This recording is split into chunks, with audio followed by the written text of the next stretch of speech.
Hey, how's it going, everybody? It's Happy Chappy.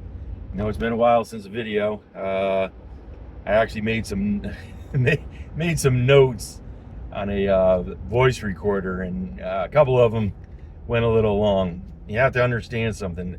When I do these videos, I would much rather be be fully live and raw. I really didn't like that. I went off on a tangent on a voice recording because now I got to make it scripted, and I really don't prefer to have it scripted. If I make a mistake during this video, so what? Call me out on it, or like stumble on my words or certain things, because you know what?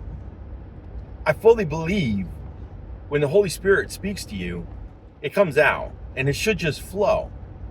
So that's what I'm looking for. And then in my ministry, in my pastoralship, whatever he has laid out for me. So that's what I really want you to understand, that these videos that I do, I don't click it and say, oh well, maybe not that. Let's take that out. Let's retry that again. Now, what I want you to fully understand is, when something comes to my mind, I just let it flow out. So what's come to my mind is, how would you say, acquaintances in circles. So acquaintances in circles, what I'm like really getting at are these friendships. So of course you have coworkers, you have acquaintances through teams, say softball, say darts. I'm just saying some of these things because this is the things that I've played in my life. So like darts, pool, so billiards for some of you. And yes, I do this while driving because it just gets me thinking. I'm not going to go off on a tangent on that one. So these acquaintances in circles. And one of the biggest one that irks me so bad is churches. Churches irk me so bad that we're supposed to be a community of people. Not only a community of which we're in, we're supposed to be a community of Christ, for Christ, working together. But here's the catch. It's only as long as you're within that church. A lot of people, when they leave certain churches, I would say almost 99% of the time, I would almost gamble to say even 100% of the time, when people are no longer in that church, they're like outcasted. They don't belong here anymore. They there's no reason to stay in touch. You know what? I'm glad to say that I have one really good friend that seems to be kind of in a church, kind of out of their church, but him and I still remain friends. And our church lately has been losing people. And I'm appalled by the friendships that get snipped. I'm appalled by all the churches that I have attended that I am no longer friends with people. I am appalled because I made a mistake years ago, that when I was a police officer, the amount of people that have cut me loose. So what is actual friendship? This is what I'm looking for, a huge ministry for men, and women could do it on their own. Men stay with men, women with women. I'm sorry, that's just the way it works. So I'm looking to start building a ministry of the way men used to be. I'm not talking yesterday. I'm not talking last month. I'm not talking last year. I'm talking about like medieval times, when men would stand back to back and know damn well that they had nothing to worry about. I'm sorry, I'm not really getting angry. I'm just very passionate about it. Men have suffered for well over 20 years. The statistics show, I don't care if I got that right or wrong, stats. Stats have shown men relationships have been suffering well over 20 years. 20 years! Whether it's homophobia, whether it's, I don't know. But see, the thing that I've come to and realized, many people, even men, women, many people have forgotten and put away that we're in a battle. We're in a battle for our lives. And that's what the medieval times used to be. Like when other countries came to them and they battled them and their wars. So, there's a lot of military people that may understand what I'm talking about, this camaraderie, this brotherhood, this bond that just sticks us together. We don't give up on each other. We have this loyalty. Where is loyalty gone? But this is a ministry that I look to build, and I look to do more research and try to figure this out, that we need to get back to the ones that could be back to back, side to side. And we sit at a table and we realize that we're not only in a spiritual war, we're in a revival. We need to bring this forward. We need to realize that we need to fight for our life. We need to fight for Christ. Sorry, once again, passionate about it. So these circles and acquaintances that I was saying, no matter where you are in the world, no matter what circle, no matter what acquaintance, we need to rid this world of acquaintances. We need to build the loyalty.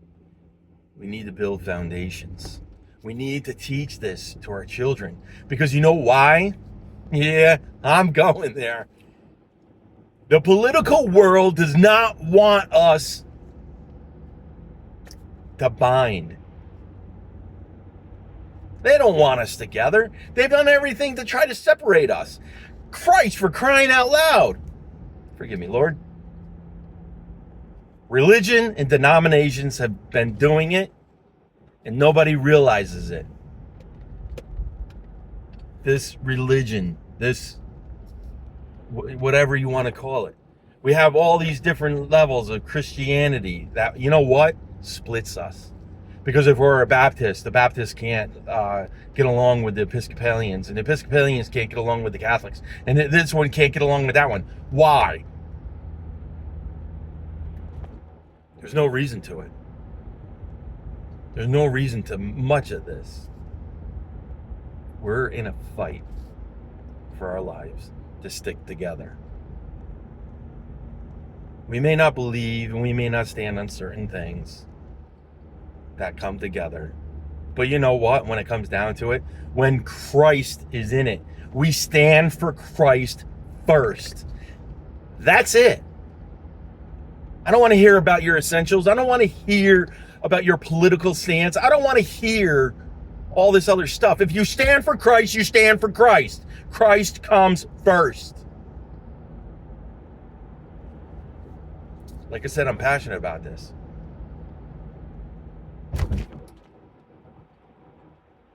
We need to bring our families together. We need to teach our children that we can no longer be separated. I don't want to hear, okay, I'm going to go there. I don't want to hear about this Black Lives Matter. I don't want to hear about the lesbians. I don't want to hear about the gays. Christ comes first.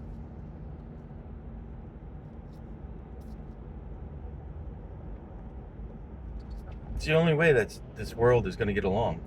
If you take the Bible, whether you believe in a God or not, yes, I said it, as a Christian, whether you believe in the Bible or not, you stand on the Bible and you just, okay, not literally stand on the Bible. You stand with the Bible and you live by what Jesus and God is commanding us, is to try to do better. Try to live better. Try to live by his ways. To love one another. Even love our enemies. For crying out loud, he loved Judas. Judas turned him in. Granted, we needed it to have the prophecy. People forget that. But Jesus loved Judas. Say, oh, come on, Happy Chappy. How can we possibly love our enemies? We can pray. We can forgive. People need to learn what that love and that forgiveness looks like. If we set a boundary and they cross that boundary, or they do not recognize our boundaries, yes, we have all rights and protection to ourselves and our family to keep that boundary strong. Even Jesus set boundaries. Even Jesus got mad. Even God gets mad. But when they come and they apologize, we accept. We love. You know how we also show our love? By praying for them. Remember the hot coals on the head? I show you love. I show love to all. But we gotta stop turning our backs on each other and have each other's back. We need to come together. We need to bind. We need to stand for Christ and Christ only. So put all the other things aside. Stop with the acquaintances. Stop with the quote unquote friendships. Yes, I love the quotes.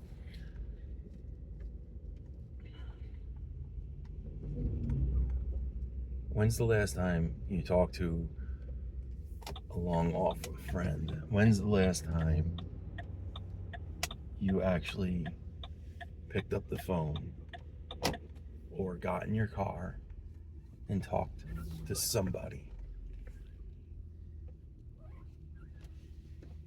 I'm not talking Messenger. I'm not talking Facebook. Oh, well, I see what he does on Facebook, or I see what she does on Facebook. I see. But when have you been committed to a relationship, a friendship, a true friendship, and put all fears aside? So come on, people. Put those acquaintances and friendships. Let's bind back together, and let's stand for Christ. This is Happy Chappy.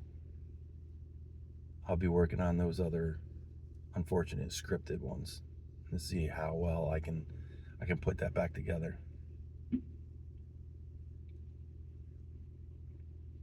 And I look forward to building this men's ministry and putting men back with men so we can teach our children what this world should look like. So this is Happy Chappy yelling at you. God bless you all.